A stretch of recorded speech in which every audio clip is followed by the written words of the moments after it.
good evening. It's good to see everybody back out. It's very good to see everyone from last night. It's good to see the people that came out in the rain that I wasn't expecting to see, that I met at the camp. I didn't remember their name. I apologize for that. It's good to see somebody that said they probably wouldn't be able to make it, but they showed up anyway in their chef suit, so that shows me that they, tried. I was switching up. I was going to go with a David and Abigail, but they already heard that at the camp, so I'm going to switch it over to something else. Tonight I want to talk about some uncool traits of the devil. That's supposed to be an L. Of the devil. If y'all want to follow along with me in Mark chapter 5, we're going to talk about a man named Legion. And I kind of see myself in this man. I did not come from a very good background. I was full of, if you want to say, symbolic demons or whatever, a very addicted, prone, addiction-driven background. And I can see myself very much in this dude, this guy Legion. And I want to go through here and I want to pick out some things about him, and I want to talk about some of the uncool traits of the devil, because you can see the way the devil works in people's lives. You can see the way the devil, once he gets a hold of you and starts taking you by the hand and leading you away, how he just captures everything about you and takes everything away from you. If you want to start out with me in Mark chapter 5, verse 1, it says, "And they came over into the other side of the sea, into the country of the Gadarenes. And when he was come out of the ship, immediately there met him out of the tombs a man with an unclean spirit." The first thing I want to talk about the devil, he makes everything he touches unclean. He'll take something beautiful or something innocent and he'll make it unclean. I'm going to say, let's take a TV for instance. I don't have a TV at the house, so I'm not saying yay or nay, either one. But you can see good on a TV. You can watch Discovery Channel on TV. You can watch iPhones, computers, anything. You can take something that's so educational and so, you can Google anything. You can be the smartest person in the world in about 5 seconds. Hey, how do you spell hippopotamus or whatever? And they'll tell you.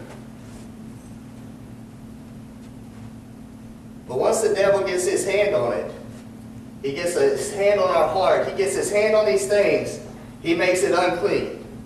He can make everything look like a beautiful picture, or a beautiful vase, or a beautiful cup, and just make it look like just sparkling clear water, and like, oh, that looks so delicious. All I want is one drink, or all I want is one touch.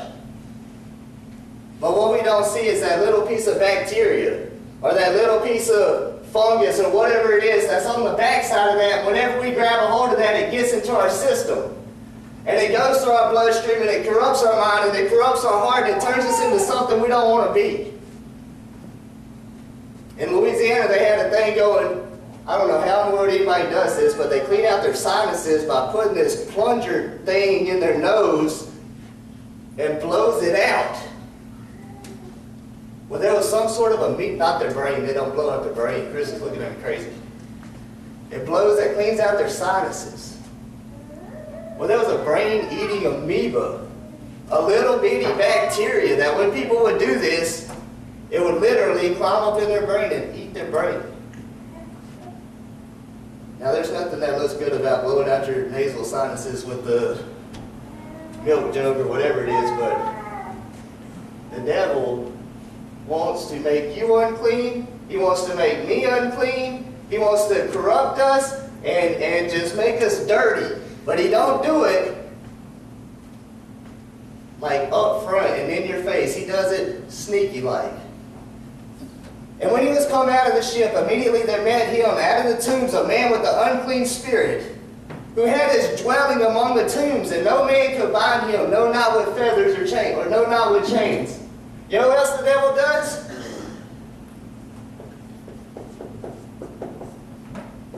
What he likes for us to be, he likes for us to be uncivilized. Once he gets a hold to us, he don't want us to be around the people that loves us. This man, we'll read later on, had a family and he had a friend. But once the devil gets at us and he starts turning our hearts unclean and our mind unclean, what do we start doing? We start avoiding people. We stop showing up at church. We start hiding in our bedrooms. Or we start hiding in the closets. Or we start hiding whatever this thing is that we've got ourselves involved in. That's what he likes to do. He had this man living in a tomb. Living among dead people in a graveyard. He had his dwelling among the tombs, and no man could bind him, no, not with chains. Because that he had been often bound with fetters and chains, and the chains had been plucked asunder by him, and the fetters broken in pieces, neither could any man tame him. This man became uncontrollable. I think there's supposed to be two. I'm not sure. Whenever I see this picture right here, I see like people coming and trying to chain this man down, and you think that was the only way to get him or to break him or whatever like that. But you know what I think about this? I don't think these were mean people out there trying to catch the boogeyman, because that's exactly what he was. He was the city, neighborhood boogeyman that was full of the devil. When these men came out there to try to chain him and try to bind him, I kind of take that like the people that actually cared for him. They were trying to come out there, talk some sense into him, chain him down, try to get him tamed like you would a horse or something. Try to get him back into the swing of things or get his life back. Try to get him out of the hands of the devil, but this guy, he didn't want to hear it. He didn't want to say it. He broke the chains. He ran. I want to tell you a little story. I know some of y'all remember the last time that I was here, 10 years ago. And I was a jacked up little dude. I had just got out of a bad car wreck. And I got up here and I cried about losing my father from a drug overdose. Any of y'all remember that? Well, let me tell you something. I was screwed up back then. I never had the opportunity to have, since that time, I lost my youngest uncle and I lost my oldest uncle to a drug overdose. Drug and alcohol killed both of them. I was able, for my youngest uncle, we lived in Waco. He lived in West Monroe. He had pneumonia and diabetes. He was an alcoholic and a drug addict, and he was in the hospital, and they thought he was going to die. So me and Kayla, we went there. We drove overnight or drove that morning or whatever. I think we actually drove overnight. And the next morning I went to my uncle, and I told my uncle, who was shriveled up, little, just, it looked like he was just ran through the ringer. It just looked like he had nothing left on him. And I told my uncle, I said, hey, Unc, that's what I called him, Unc. I said, hey, Unc, man, I love you, man. I said, you got to change your life. If you don't change your life, I don't think I'm ever going to see you again. I said, what you're doing is not working. You need to stop following what you're following and start trying to follow God.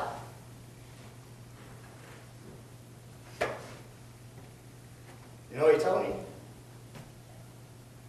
He told me, stop preaching to me, man. Stop preaching to me. He told me that he was going to cut back on drinking liquor, he was going to stick straight with beer, and he'd be okay. I told my wife, I said, that's the last time I'm ever going to see my uncle again. You know what? That was the last time I ever saw my uncle again. When he left that hospital, he had enough money to get a prescription of pain pills or get a prescription of antibiotics. Take a guess what he did. He got the pain pills. He didn't die right then, but it definitely showed how far this guy right here how much control. It looks good at first. 2 months later, they found him on a couch, unresponsive. He died from alcohol and drug overdose. He would have been 40 years old if he would have made it to his birthday. 40 years old. Uncontrollable. Stop preaching to me, man. I don't want to hear it. I don't want to hear it.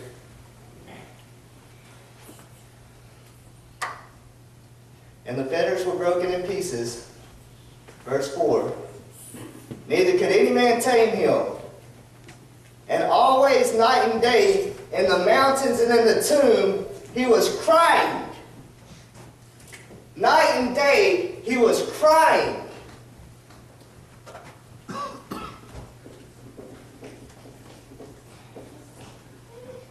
He was unhappy. He was unhappy. The devil had got into him and took away all his joy, took away all his life, took away all his family, left him with nothing, and he's living in a tomb, and all he can do is cry. The guilt, the shame, the pain, the being alone, the loneliness, all of that. God don't want us to be unhappy. He wants us to be joyful. He wants us to be happy. He wants us to have a life that's fulfilling. This guy doesn't. This guy does not. It's his job to take all of this stuff away from us.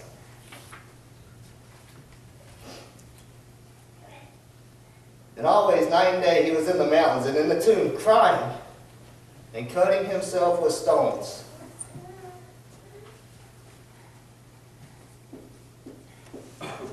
Unaware.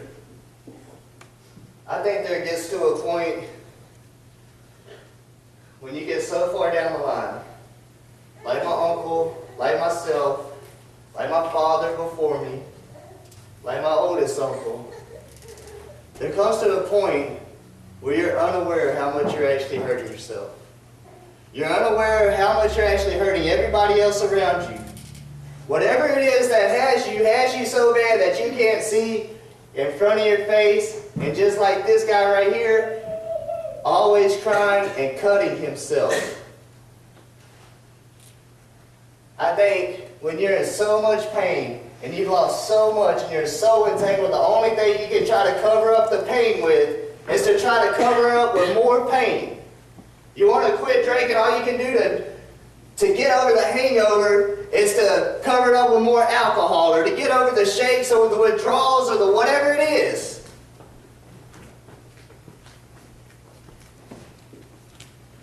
You just become unaware.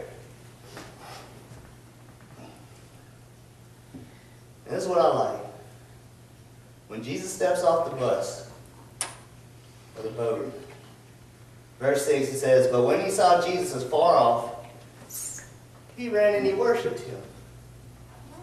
He ran and worshipped him. This man who had, later on you'll see that he had thousands of demons in him. Legion actually has a number, and I wasn't expecting to give this last one. I would have looked it up again, but I believe it was like 4,000 or something like that. I'm not positive on that. But when he saw Jesus afar off, he ran and worshipped him. These demons knew who Jesus was. These demons knew what they were looking at. These demons knew exactly that Jesus Christ was the Son of God, and they recognized it, and they ran to him, and they worshipped him. They fell down on their face and cried with a loud voice and said, "What have I to do with thee, Jesus, thou Son of the Most High God? I adjure thee by God that thou torment me not." How many times are we just like that? How many times are we exactly that?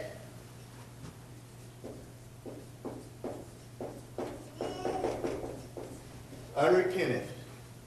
Unrepentant. They knew that this was Jesus Christ, the Son of God. They knew what kind of power he had. They knew that he had all control over everything, but they didn't say, "Jesus, man, please forgive me," or please take it.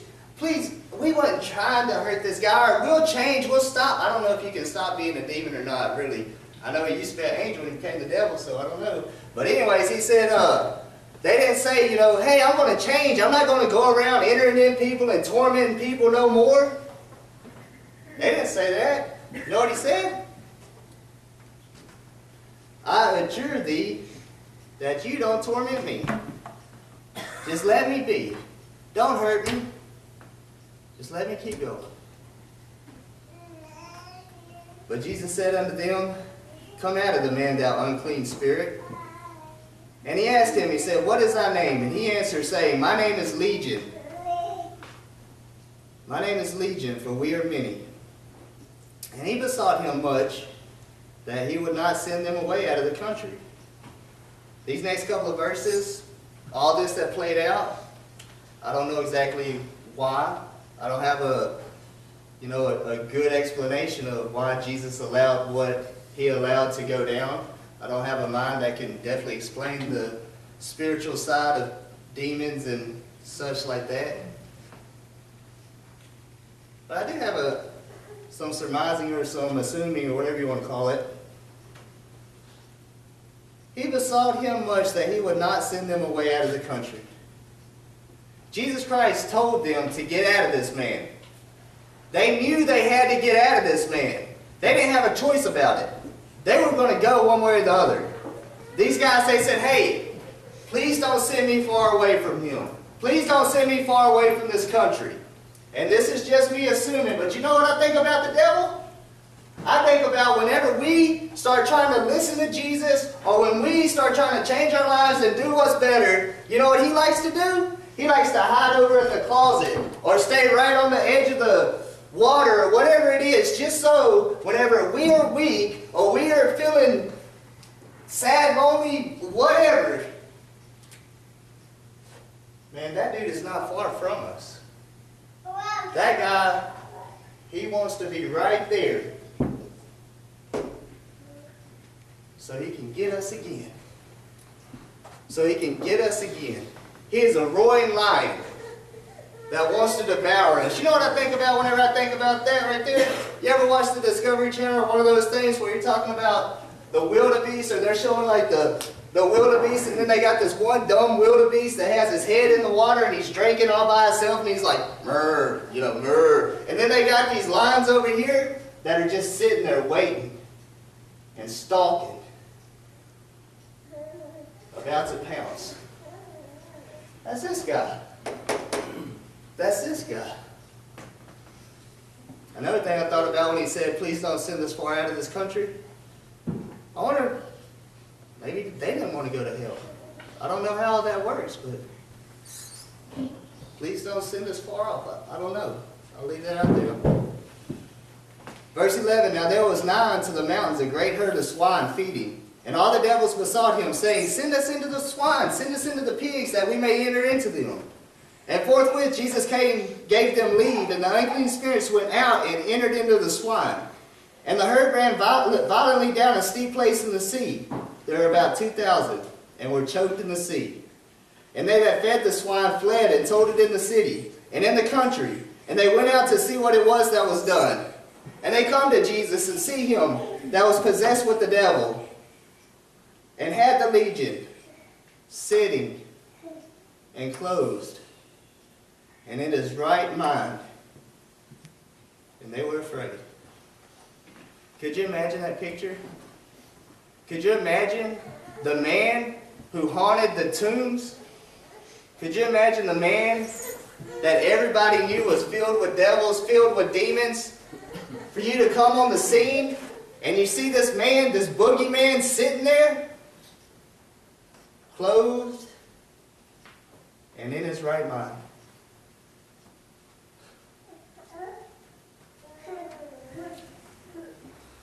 Verse 16 says, and they that saw it told them how it befell to him that was possessed with the devil, and also concerning the swine. And they began to pray him to depart out of their coast. I can't wrap my head around that. I can't wrap my head around how a group of people could come and see this man who Jesus Christ just gave his life back. And they would ask Jesus to leave. Hey, you need to get out of here, man. You cost us 2,000 pigs. I don't care what you gave this guy. You just cost us. You know what that reminds me of? That reminds me of whenever you try to change your life and you try to get away from the friends that probably cause you problems or cause you to slip and fall, and you cling to Jesus like he's your only hope because he is our only hope, and those guys come around, they go, oh man, you're a goody two-shoes now. You don't want to go hang out with me no more? You don't want to go do what we used to do?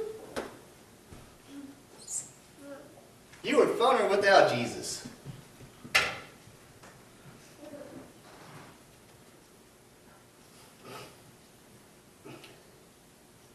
And when he was coming to the ship, he that had been possessed with the devil, wrap your head around this. Try to think about how this man felt. Think about what Jesus Christ had just taken him out of. And try to put yourself on that shore and seeing everything that's fixing to go down right here. And when he was coming to the ship, he that had been possessed with the devil prayed him that he might be with him. He sees Jesus about to leave on a boat. He's standing there. This new man. This man who had just got everything back. This man who had just went from insane to sane. This man that had just been all of these things. He sees the man where he got his hope, and he sees the man who gave him back his happiness, and he sees the man who gave him back his life, and this man is about to leave. This man is about to get on the boat, and he's going to sail away. How would that make you feel? After being possessed for so long, I would beg, Jesus, please don't leave me. Please don't leave me. I don't want to go back to the way I was. Jesus, please don't go. I need you. I know you. I need you because you're the only ones that could get me here. You're the only one that brought me from there to here. Oh, Lord, please don't go. I need you.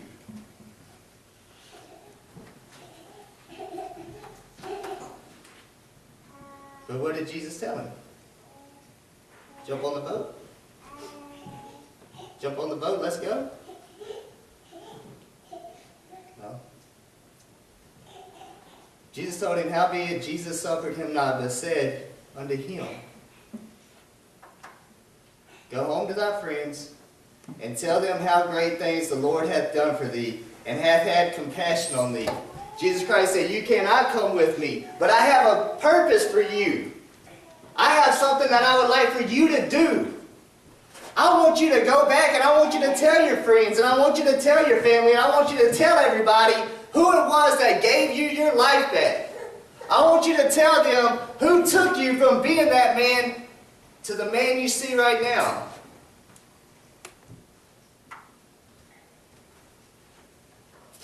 And he departed and he began to publish in Decapolis how great things Jesus had done for him, and all men did marvel.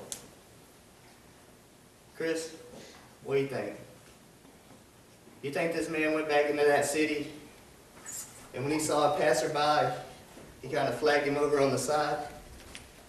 Hey, let me tell you about Jesus. Hey, let me tell you about Jesus. You think this man who had just been getting everything back was sheepish, shy? Do you think this man was a mouse in a church house? You think this man was anything like that? I think when it said that he went back and he proclaimed, he was like, woo! Yes! That's Jesus Christ. That's the man who gave me my life back. That's the man who took away all of my pain, all of my shame, I'm sorry, and all of that stuff. That's Jesus Christ, my Savior. The devil takes all of this away from us.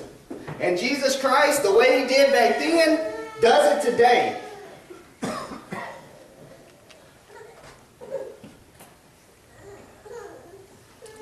You know what I think sometimes? I think that sometimes we forget that we are legion. And we've been told to do the same exact thing. I think we forget that I don't care if you were born on this front pew and you spent the entirety of your life here, until you became baptized and came in contact with Jesus Christ. Without Jesus Christ, we are that man. Without Jesus Christ, we have no life, we have no hope, we have none of that. Brothers and sisters, if we are not sold on what we are selling, who's going to buy it? If we are not sold on what we are selling, we are Jesus Christ's salesmen. We are His public relations department. We are the ones who He told to go and to preach and to reach. My sister loves doing pyramid schemes. She has done pyramid schemes for a very long time. It doesn't matter if it's rubberware or some kind of chocolate stuff or whatever, but in this instance, it was a chocolate. It was chocolate.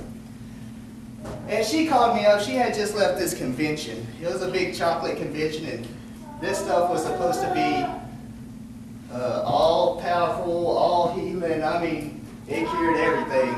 It might even cured headlights. I don't know, but it was everything. And she calls me up and she asked me, she said, I could just hear the excitement in her voice. She said, hey, do you still have indigestion? And I said, why, yeah, I do. Oh, good. I mean, I could just hear she was so happy. I'm like, why, what's up? She said, I got this chocolate. She said, I got this chocolate and it works on the cellular level and it gets in there. You eat this stuff and it gets inside you on the, molecular or whatever it is. And she said, this is great. And I'm just sitting there thinking like, man, I go to Walmart and I buy indigestion pills for $16 and they last me like, a month. So I asked her, I said, well, how much is this chocolate? She said, oh, let me get my laptop. And they're driving down the road. And they're like, she's getting in, struggling and stuff. And I'm thinking like, man, I hope they got a lot of that chocolate. If they get into a car wreck, they're going to need it. Well, anyways, it turned out to be crazy expensive. But you know what? My sister was sold on that product. And you could hear it in her voice. You could see it. She was going for it. And it wasn't a bad thing. We need to remember two things. I don't care. Sometimes we feel like we get to that plateau. Or maybe we feel like we've already received our halo and we're just waiting for our wings to sprout or whatever. Brothers and sisters, we were legion. And without Jesus Christ, none of us would have a chance. Without Jesus Christ, nobody has a chance. And it's our job to be excited about Jesus. It's our job to proclaim the gospel. It's our job to reach out to others and share to a lost world. A lot of times people get discouraged. I think in America, we get so many no's. You want somebody to lie to you, invite them to church. You know what I mean? And you want to go, yeah, I'll go. You don't go. Somebody will listen. There's people out there that need Jesus Christ, and they don't want Him. But there's people out there that need Jesus Christ, and they're looking for somebody to come to that tomb and introduce Him to Jesus Christ. How many people in here, and if you don't feel comfortable raising your hand, that's cool. How many people in here are Christians today that were not raised up by a Christian mother and father? They became Christians later on in life. If you are, do you mind raising your hand? I don't want to put you on the spot. I guess nobody does that here. Okay, it's weird. Well, if you are that person, just realize you listened. You listened. We're in a world of lost people. We're not necessarily in complete world of people that won't listen. And our only hope is through Jesus Christ. That is my lesson for this evening. Like I said, I really appreciate the support I've gotten from people coming out, and that really means a lot for me. I hope this encourages us to, all of us have a neighbor, or all of us have somebody we work with, all of us have somebody that we know that needs Jesus, and we're that billboard. At this time, we're going to have the invitation song. That invitation song is for anyone who would like to be baptized into the church, to be a part of that family, to be a part of that child of God, to be a child of God, or to come forward and ask for prayers from the church if you kind of screwed up or anything like that. Now's the time for the invitation song. Let's stand and sing.